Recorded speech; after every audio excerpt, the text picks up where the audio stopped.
नमस्कार. आज आपण पाहणार आहोत मुगाचे लाडू कशा प्रकारे बनवायचे. मुगामध्ये प्रोटीन आणि फायबरचं प्रमाण जास्त असतं, त्यामुळे आपण आज मुगाचे लाडू बनवणार आहोत. तर मी हे 1 किलो मूग भाजून चक्कीवरून दळून आणलेले आहेत, पाहू शकता.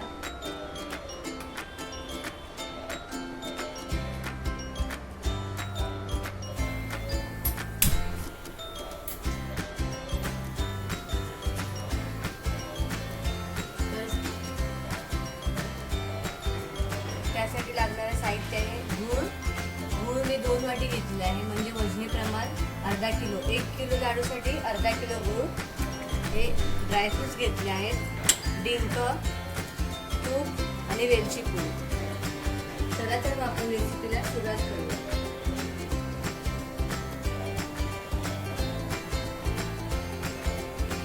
एका कढईमध्ये तूप टाकलं आहे. आपण हे ड्रायफ्रूट्स भाजून घेऊया. छान असं गरम झालं आहे. आपण ड्रायफ्रूट्स फ्राय करून घेऊया.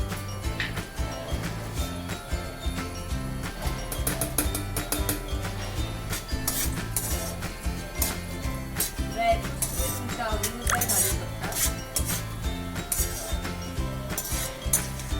आपण डिंक भाजून घेणार आहोत.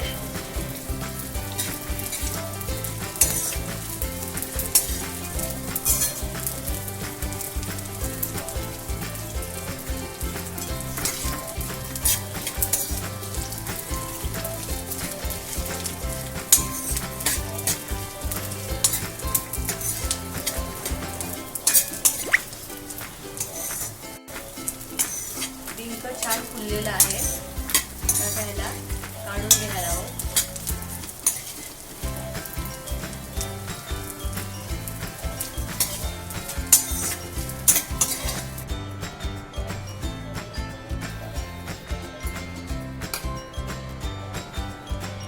आपण आता हे पीठ छान भाजून घेऊया.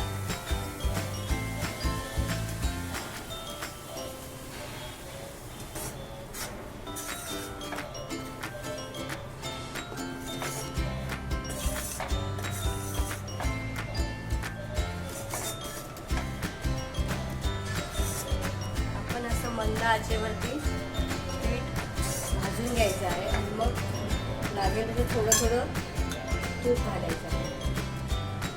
तूप जास्त एकदम घालायचं नाही, थोडं तूप घालून ते भाजून घ्यायचं.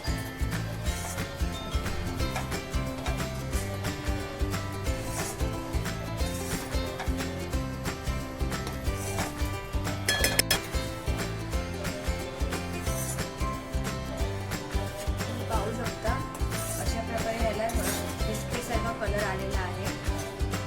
आपण बेसनचे लाडू कसे बनवतो तसंच सेम त्याच प्रकारे बेसनाचं पीठ भाजतो, तसेच हे पीठ अशाच प्रकारे भाजून घ्यायचं आहे.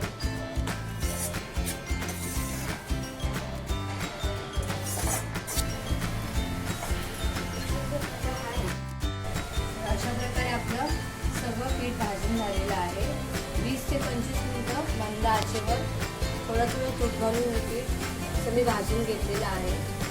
तर मी ह्यात डिंक टाकणार आहे. डिंक का टाकणार आहे? कारण डिंकामध्ये कॅल्शियमचं प्रमाण खूप जास्त असतं, म्हणून मी या मुगाच्या लाडूमध्ये डिंकसुद्धा ॲड करणार आहे. आपण हाताने सुद्धा असं क्रश केलं तरी ते होऊन जाईल.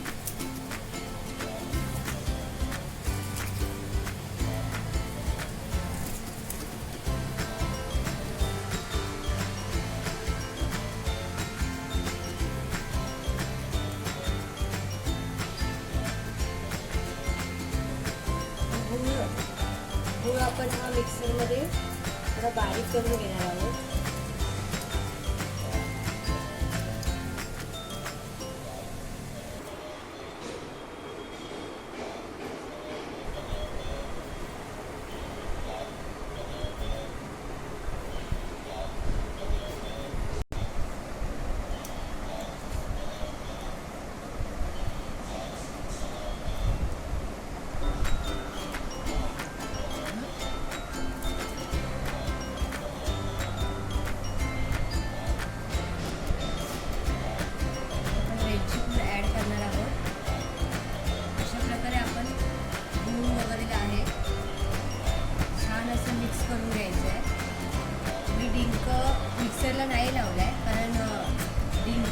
असं दाताखाली आल्यावरती खूप असं क्रंची लागतं आणि मी मिक्सरमध्ये नाही लावत आहे.